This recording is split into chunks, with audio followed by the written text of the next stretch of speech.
भौमासुर ने कैद करके रखा था 16,100 राजकुमारियों को।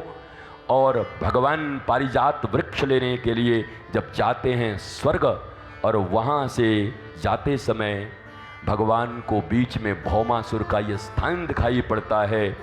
और ये वो जा क्यों रहते स्वर्ग?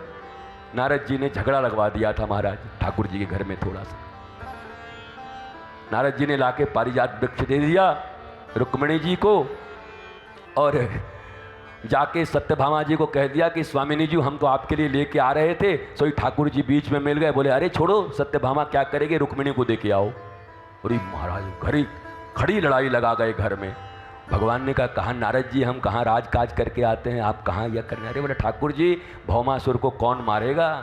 अब सत्यभामा करेंगी जिद्द कि अब तुमने ऐसा क्यों किया, तो आप क्या कहेंगे? अरे उनको तो हमने सिर्फ एक फूल दिया था, पारिजात का फूल दिया है, पर आपको तो हम चलो स्वर्ग से पेड़ ही लाके दे रहे हैं, आपके आंगन में लगा दे रहे हैं। वो गई। और सत्यभामा को लेकर क्यों गए? क्योंकि सत्यभामा भूमि की अवतार है, धरणी अवतार है। भौमासुर कौन है? भूमि से पैदा हुआ है।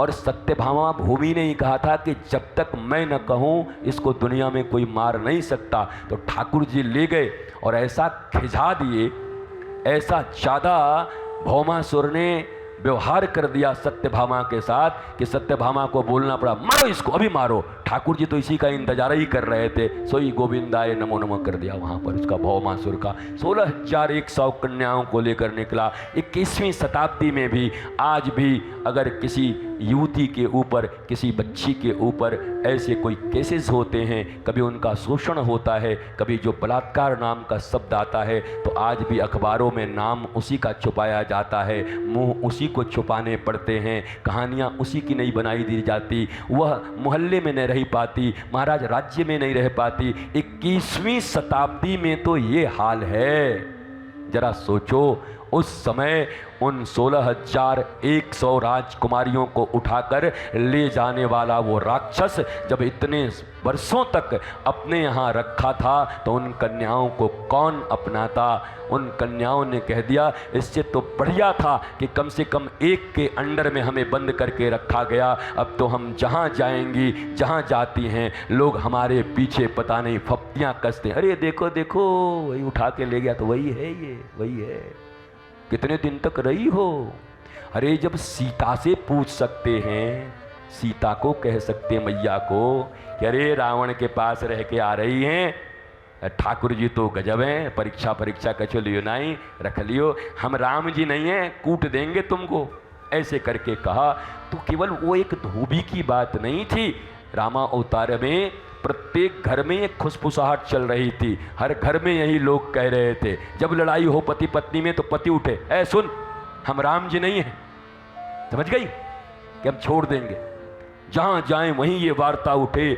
और अब बताओ जब सीता जी के ऊपर ऐसी बातें हों तो उन बिचारी 16,100 को कौन छोड़ेगा?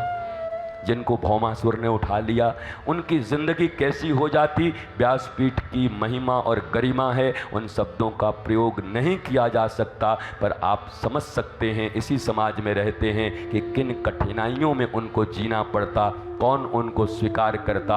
और तब सत्यभामा के पास सब हाथ जोड़कर खड़ी हो गई कि हे स्वामिनी जी हम तो और बर्बाद हो गई, अब हम क्या करें, हमको कौन पुरुष अपनावेगा? तो वहीं पर सत्यभामा ने कहा अब तुम्हें कोई पुरुष नहीं, साक्षात पुरुषोत्तम अपनावेंगे, तुम पुरुषोत्तम की महाराज रानी बनोगे।